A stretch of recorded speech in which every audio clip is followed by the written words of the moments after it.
일리노이주 올튼 자정이 막 지난 시각 CCTV가 한 남자를 포착합니다.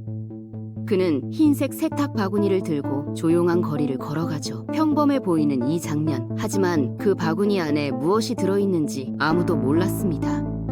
다음 날 아침 건설 현장 인부가 쓰레기통에서 피 묻은 칼을 발견했을 때 이 평화로운 동네에 무언가 끔찍한 일이 벌어졌다는 걸 알게 됩니다.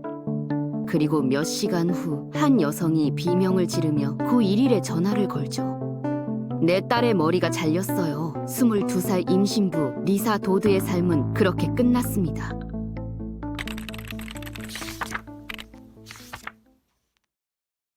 2022년 6월 9일 리사의 어머니 하이디는 딸에게서 연락이 닿지 않자 불안한 마음으로 그녀의 아파트를 찾아갔습니다. 전날 밤 이후 15시간 넘게 아무 답이 없었거든요. 문을 열고 들어간 하이디는 침실에서 딸의 시신을 발견했습니다. 목이 잘려나간 채로요. 임신 8개월이었던 리사와 그녀의 태아, 가족들이 베이비비라 부르던 아기도 함께 세상을 떠났습니다. 경찰이 도착했을 때 그들은 리사의 머리가 사라졌다는 걸 알게 됩니다. 누군가 그것을 가지고 나갔던 거죠. 오늘은 사랑하는 사람의 폭력에 희생된 한 젊은 여성의 이야기입니다. 그녀가 마지막 순간까지 겪어야 했던 공포와 그 끔찍한 범죄의 전말을 낱낱이 들여다보겠습니다. 리사 도드는 1999년 일리노이주 올튼에서 태어났습니다. 어릴 때부터 동물을 사랑했던 그녀는 10번째 생일에 선물 대신 동물 보호소를 위한 모금 행사를 열 정도로 배려심 깊은 아이였죠. 2017년 고등학교를 졸업한 후 그녀는 패스트푸드점에서 일하며 의료 분야 진출을 꿈꾸며 돈을 모으고 있었습니다. 어머니처럼 사람들을 돕는 일을 하고 싶었거든요. 활기차고 친절했던 리사는 손님들에게 인기가 많았습니다. 2020년 6월 그녀는 임신 8개월 차였고 여자아이를 낳을 예정이었습니다. 하지만 리사의 삶에는 어두운 그림자가 드리워져 있었습니다. 그녀의 남자친구 드앤드레 할로웨이와의 관계였죠. 같은 나이였던 드앤드레는 약물 문제가 있었고 가정 환경도 불안정했습니다. 18살에 집을 나간 뒤로 그는 여기저기를 떠돌며 살았습니다. 리사와 함께 텐트에서 노숙 생활을 한 적도 있었죠. 두 사람의 관계는 폭력으로 얼룩져 있었습니다. 리사의 상사는 그녀가 자주 눈에 멍이 들고 팔에 손자국이 있는 걸 목격했습니다. 처음에 리사는 개가 뛰어올라서 다쳤다고 변명했지만 결국 진실을 털어놓았죠. 드앤드레가 자신을 때린다고요. 2021년 7월 드앤드레는 리사의 코뼈를 부러뜨리고 두 눈에 검은 멍이 들게 했습니다. 병원 신세를 져야 할 정도였죠. 한 번은 리사의 상사가 직접 목격하기도 했습니다. 차 안에서 드앤드레가 리사의 얼굴을 주먹으로 때리는 걸요. 그런 일이 있은 후에도 리사는 직장에 복귀했고 상사가 경찰에 신고하자고 했지만 그녀는 거절했습니다. 2021년 9월 리사는 상사에게 문자를 보냈습니다. 남자친구가 저를 다시 때렸고 엄마 집에 가야만 했어요. 그들이 우리를 해치겠다고 위협해서 안전한 곳에 머물러야 해요. 하지만 이런 상황도 오래가지 못했습니다. 리사와 드앤드레는 곧 다시 만났거든요. 5월에 드앤드레는 리사를 자신의 이복 여동생 PJ에게 소개했습니다. 둘 다 뱃속의 아이가 드앤드레의 아이라고 말했죠. 하지만 드앤드레의 정신 상태는 점점 악화되고 있었습니다. 6월 5일 그는 친구에게 문자를 보냈습니다. 지금까지 억눌렀던 모든 감정이 한꺼번에 쏟아지는 것 같아요. 너무 화가 나서 건강하게 감정을 표출하는 방법을 모르겠어요. 그는 어릴 때부터 항상 어른처럼 행동해야 했고 엄청난 압박을 받으며 살아왔다고 토로했습니다. 한계점에 다다른 사람의 목소리였죠. 6월 7일 화요일 드앤드레가 실종되었습니다. PJ는 소셜미디어를 통해 리사에게 연락을 시도했습니다. 리사는 퇴근 후 집에 돌아왔을 때 드앤드레가 없다는 걸 알았습니다. 그는 옷 몇 벌을 챙겨서 나갔고 언제 돌아올지에 대한 말도 없었죠. 임신 막달이었던 리사는 당연히 불안했습니다. 그녀는 엄마에게 문자를 보냈습니다. 나는 버려진 것 같아요. 하이디는 딸을 위로하려 했습니다. 그녀는 오랫동안 딸의 관계를 걱정해왔고 이것이 어쩌면 축복일지도 모른다고 생각했습니다. 하지만 리사는 그렇게 생각하지 않았습니다. 그녀는 하루 종일 이상하게 지냈다고 말했죠. 그날 그녀는 드앤드레에게 나쁜 반응을 보였고 그는 면도칼로 자신의 다리를 긋기까지 했다고 합니다. 왜 자살하려고 했냐는 엄마의 질문에 리사는 제가 제대로 할 수가 없어서요 라고 대답했습니다. 관계가 터지기 일보 직전이었던 거죠. 결국 리사는 잠자리에 들었지만 잠들고 싶지 않아 새벽 1시 39분에 차를 몰고 30분간 야간 운전을 했습니다. 뭔가 심각하게 잘못되고 있다는 느낌을 떨칠 수 없었던 거죠. 다음 날 아침 7시 리사는 엄마에게 문자를 보냈습니다. 드앤드네는 아직 집에 돌아오지 않았다고요. 그녀는 평범한 일과를 보내며 세탁도 하고 교대 근무 준비도 했지만 불안감은 계속되었습니다. 그녀는 드앤드레의 가족에게 연락하기 시작했고 집주인에게도 CCTV를 확인해달라고 부탁했습니다. CCTV에 따르면 드앤드레는 화요일 저녁 삼촌과 함께 나갔더군요. 오전 6시 24분쯤이었습니다. 가족들은 일단 안도했지만 그는 그날 밤 돌아오지 않았습니다.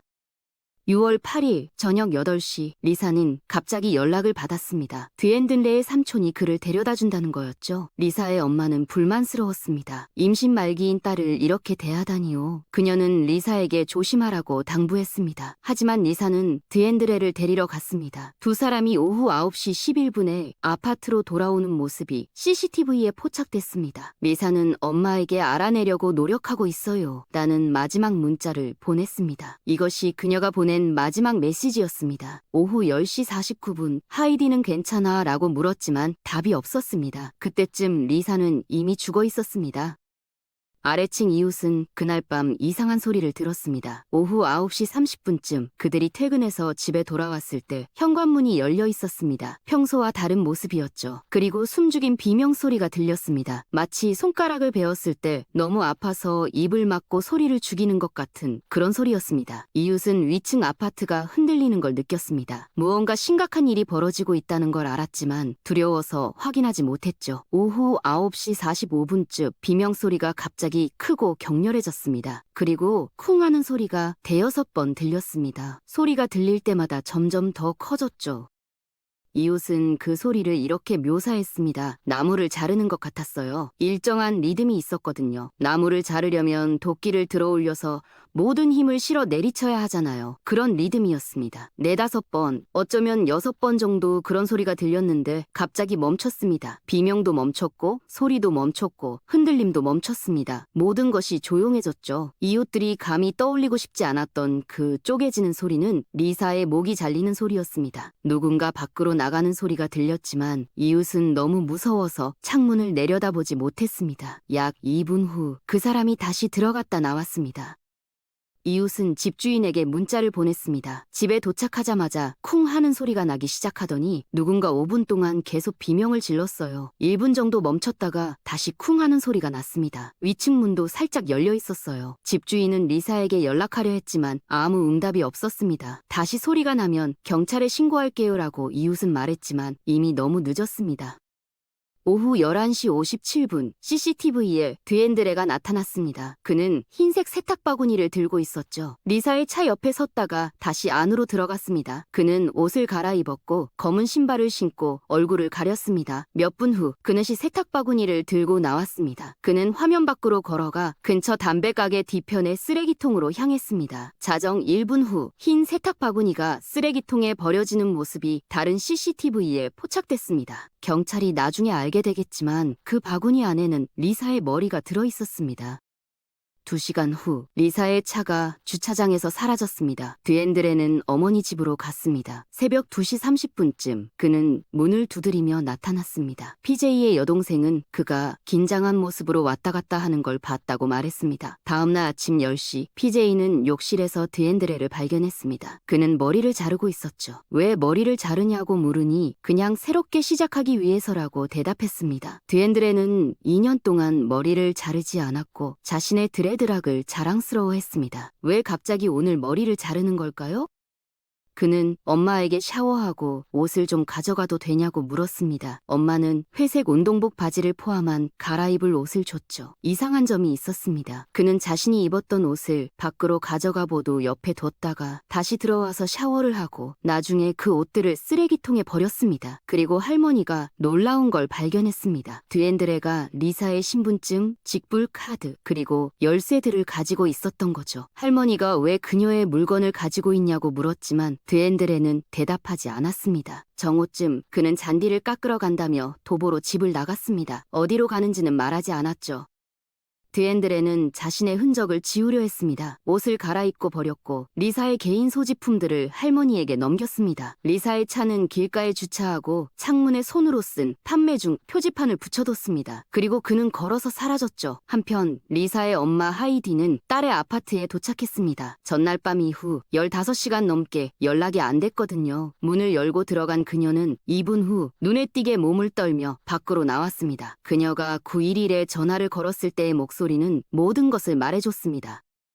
내 딸이 죽었어요. 제 딸의 남자친구가 그녀를 죽였어요. 그는 그녀의 머리를 잘랐어요. 응급 대응팀이 도착했을 때 하이디는 여전히 계단에 앉아 울고 있었습니다. 경찰은 2층 리사의 아파트로 향했습니다. 문은 잠겨있지 않았죠. 그들은 침실에서 리사의 시신을 발견했습니다. 적어도 그것이 그녀의 몸이라고 생각했습니다. 머리는 수건으로 감싸져 있는 것처럼 보였지만 수건 아래에는 머리가 없었습니다. 잘려나갔던 거죠. 아파트에는 다른 사람이 없었고 살인 도구의 흔적도 없었으며 리사의 머리도 발견되지 않았습니다. 그걸 죽인 사람이 다른 곳에 버렸던 거죠.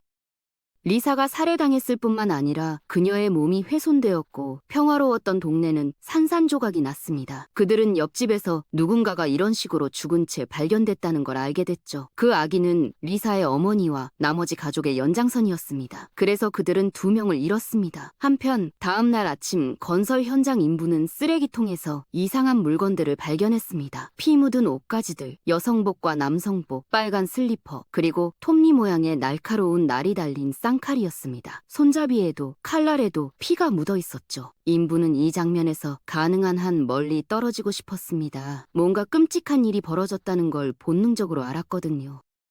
경찰은 드앤드레를 찾기 시작했습니다. 하이디는 911 통화에서 그에 대한 보호 명령이 있다고 말했습니다. 그가 며칠 동안 자신과 함께 지냈는데 뭔가를 할 것처럼 무서워지기 시작했다고요. 그가 떠난 후 리사에게 전화를 걸어 너희를 사랑하지만 너희를 죽이러 돌아올 거야 라고 말했다고 합니다. 수사관들은 증거를 모으기 시작했습니다. CCTV 영상, 이웃의 증언, 쓰레기통에서 발견된 물건들, 모든 것이 드앤드레를 가리키고 있었습니다. 6월 9일 오후 9시 30분 경찰은 드앤드레 어머니의 집에 대한 수색 영장을 집행했습니다. 쓰레기통에서 그가 입었던 버려진 옷과 화장지에 쌓인 잘린 드레드락을 발견했습니다. 하지만 드앤드레의 흔적은 없었죠. 그날 밤 늦게 일리노이주 길레스피 경찰서로부터 전화가 왔습니다. 그들은 신원 미상의 한 남성을 구금했는데 나중에 그가 드앤드레 할로웨이라는 것을 알게 됐습니다. 그는 대마초 소지 혐의로 체포됐죠. 경찰관들이 그를 신문하려 했을 때 드앤드레는 극도로 불안해했습니다. 그는 계속 서성거리며 자신의 이름조차 밝히기를 거부했습니다. 어느 순간 그는 웃음을 터뜨리며 벽에 머리를 찍기 시작했습니다. 경찰은 그가 다치지 않도록 바닥에 눕혔죠. 그는 계속해서 나가겠다고 장담했지만 경찰은 그를 놓아줄 수 없었습니다. 올튼에서 온 수사관들이 리사 살인 혐의로 그를 체포하러 왔거든요. 다음 날 정오 수사관들은 드앤드레와 면담을 시도했습니다. 하지만 그는 입을 열지 않았습니다. 자신의 이름도 무슨 일이 있었는지도 말하지 않았죠. 그는 일하러 가고 싶다고만 반복했습니다. 또한 자신이 해리 상태이며 의사에게 약을 처방받은 적이 있다고 말했습니다. 이후 그는 변호사를 요청했고 면담은 종료됐습니다. 6월 13일 드앤드레는 1급 살인 2건, 태아 고해 살인 2건, 인체 살인, 자동차 관련 범죄, 그리고 살인 사망 은닉 혐의로 기소되었습니다. 보석금은 200만 달러로 책정됐죠. 이 사건은 지역 사회에 큰 충격을 안겼습니다. 경찰서장은 이렇게 말했습니다. 22세 리사 도드에게 일어난 일은 정말 상상도 할 수 없습니다. 그녀에게 일어난 일은 정말 끔찍합니다. 태아도 이 일로 목숨을 잃었습니다. 드앤드레의 가족은 대중에게 그의 상황을 고려해달라고 간청했습니다. 그의 계부 크리스 호크는 유튜브에 영상을 올렸습니다. 도드 가족에게 애도를 표합니다. 당신들이 어떤 일을 겪고 있을지 상상도 할 수 없습니다. 크리스는 드앤드레가 저지른 끔찍한 일을 부인하지 않았습니다. 하지만 그는 드앤드레의 행동이 그의 정신 상태 때문이라고 주장했죠. 가족은 수년간 이 문제를 해결하려 노력했지만 시스템이 그들을 도와주지 않았다고 말했습니다. 우리 시스템은 정신 문제가 있는 사람들을 실패시킵니다. 드앤드레는 감옥에서도 문제를 일으켰습니다. 그는 감방에서 나오기를 거부하고 교도관들에게 위협을 가했습니다. 내 목을 베어버리겠다는 말도 했죠. 그는 가상 법정 출석을 거부했고 교도관들이 강제로 그를 법정에 출두시켰습니다. 드앤드레는 정신적으로 재판에 부적합하다고 판결받았습니다. 그는 기소에 응할 수 있는 능력을 회복할 때까지 주립기관에서 치료를 받게 됐죠. 동시에 일리노이 대법원은 태아를 종신형을 선고하기 위한 두 번째 살인 피해자로 간주할 수 없다고 판결했습니다. 이는 드앤드레 사건에서 선고될 수 있는 형량에 영향을 미쳤습니다. 2024년 2월 그는 유죄를 인정했습니다. 2025년 2월 17일 그는 60년형을 선고받았습니다. 살인 혐의로 30년, 살인 혐의로 20년, 은닉 혐의로 10년을 연속으로 복역해야 합니다. 그는 석방 자격을 얻으려면 최소 52년을 복역해야 하죠. 그가 73세가 될 때까지요. 그가 리사를 살해한 이유에 대한 확실한 답은 아직 없습니다. 여러 추측이 난무하죠. 그녀가 다른 남자의 아이를 가졌다는 사실에 질투했을 수도 있고 관계가 틀어지면서 갑자기 화를 냈을 수도 있습니다. 아니면 그저 지속적인 폭력 패턴에 너무 깊이 빠져들었던 걸지도 모릅니다. 진실은 드앤드레만이 알고 있고 그는 말하지 않습니다. 리사의 가족은 계속 애도하고 있습니다. 선고 공판에서 리사의 어머니 하이디는 이렇게 말했습니다. 제 사건에 협조해주신 많은 법 집행기관에 감사드립니다. 이 사건을 훌륭하게 처리해주신 올튼 경찰서에 특별히 감사드립니다. 하이디는 가정폭력에 처한 사람들에게 메시지를 전했습니다. 2년간의 가정폭력이 반복된 결과입니다. 이렇게 끝날 필요는 없었습니다. 제 딸은 가정폭력의 희생자가 되는 대신 지금 여기서 아이를 키우고 있어야 합니다. 만약 정신적으로 불안정하거나 정신질환이 있다면 치료를 받고 꾸준히 치료받으십시오. 자신의 상태나 질병이 당신이 저지른 범죄에 대한 책임을 면제해주는 것은 아니라는 점을 명심하십시오. 가정폭력 관계에 있다면 그 관계를 벗어날 안전한 계획을 세우십시오. 만약 그들이 당신의 경계를 계속해서 무시하고 비하하는 말을 하고 당신의 모든 움직임을 통제한다면 그것은 학대입니다. 그 관계를 벗어날 결의를 다지십시오. 누군가 당신의 생명을 위협하거나 위협적인 말을 한다면 그들은 그 위협을 실행할 수 있다는 것을 명심하세요. 지역 또는 전국의 지원기관에 연락하세요. 안전한 대피 계획을 세우는데 도움을 받을 수 있습니다. 당신의 생명이 달려 있습니다. 벗어나는 것이 쉽지 않고 가장 힘든 일 중 하나일 수도 있지만 당신의 삶은 소중하며 당신은 가치 있고 학대 없는 삶을 누릴 자격이 있습니다. 검사는 리사 가족이 보여준 강인함에 대해 언급했습니다. 리사 가족이 보여준 강인함을 흔히 볼 수 없습니다. 법정에서 리사 가족은 피고인에게 진술했습니다. 피고인은 딸과 손녀의 삶을 수년간 학대해왔고 이제 살인죄로 수십 년의 징역형을 선고받을 것입니다. 검사는 또한 이 사건이 모든 어머니들에게 깊은 의미가 있다고 말했습니다. 리사의 마지막 행동이 임신에 관한 책에 손을 얹고 있었던 장면이 매우 감동적이었다고요. 그녀의 마지막 생각은 아마도 태아에 대한 것이었을 겁니다. 그 마지막 순간에도 아름다움이 있었고 리사는 지금 우리 곁에 있다고 믿습니다. 리사의 어머니는 고펀매 페이지에 이렇게 썼습니다. 이 문장은 이 끔찍한 범죄에 대한 해결책을 제시합니다. 어떤 형량이나 기간도 내 딸이나 손녀를 다시 데려올 수는 없지만 이 형량은 그가 다른 사람을 해칠 수 없도록 보장해 줄 것입니다. 기부금은 모두 지역 가정 폭력 지원 단체에 기부됩니다. 고펀드맨은 지금까지 16,000달러를 모금했습니다. 가정폭력이 이렇게까지 끔찍한 결말로 이어질 수 있다는 걸 제대로 알지 못하는 사람들이 많은 것 같습니다. 한두 번의 폭력은 그저 실수였을 거라고, 관계가 좋아질 수 있을 거라고 생각하는 사람들이 많죠. 리사의 이야기를 듣고 그런 생각이 얼마나 위험한지 알게 되는 계기가 되었으면 합니다.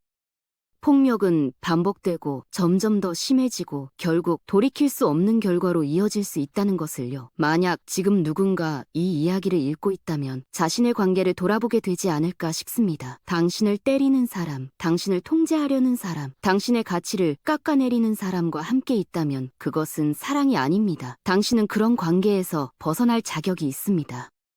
리사는 여러 번 기회가 있었습니다. 엄마도 상사도 주변 사람들도 그녀를 도우려 했죠. 하지만 그녀는 드앤드레에게 돌아갔습니다. 아마도 그를 사랑했기 때문에, 아니면 그가 변할 거라고 믿었기 때문에, 혹은 혼자서 아이를 키울 자신이 없었기 때문일 겁니다. 우리는 그녀를 비난할 수 없습니다. 가정폭력의 희생자들이 관계를 떠나지 못하는 이유는 복잡하거든요. 두려움, 의존성, 고립감, 경제적 문제, 여러 가지가 얽혀있죠. 하지만 리사의 이야기가 보여주는 건 그럼에도 불구하고 떠나야 한다는 겁니다. 당신의 생명이 달려 있으니까요. 앞으로 이런 비극이 반복되지 않기를 바랍니다. 더 많은 사람들이 가정폭력의 신호를 알아차리고 도움을 요청하고 안전하게 관계를 벗어날 수 있기를 바라죠. 그리고 정신질환이 있는 사람들이 적절한 치료를 받을 수 있는 시스템이 만들어지기를 바랍니다. 드앤들레의 가족이 말했듯이 시스템은 정신문제가 있는 사람들을 실패시키고 있습니다. 하지만 동시에 정신질환이 폭력을 정당화할 수는 없습니다. 드앤들레는 자신의 행동에 대한 책임을 져야 합니다. 그가 60년 동안 감옥에서 보내게 된 것은 당연한 결과죠. 리사와 그녀의 태아 베이비비는 다시 돌아올 수 없습니다. 하지만 적어도 그들의 이야기가 다른 사람들에게 경고가 되기를 바랍니다. 오늘은 가정폭력의 끔찍한 결말에 대한 이야기였습니다. 22살의 젊은 여성과 그녀의 태아가 사랑하는 사람의 손에 목숨을 잃었죠. 이 이야기가 누군가에게는 삶을 바꾸는 계기가 되기를 바랍니다. 당신이 학대받고 있다면 도움을 요청하세요. 주변에 학대받는 사람이 있다면 그들을 도와주세요. 우리는 함께 이런 비극을 막을 수 있습니다.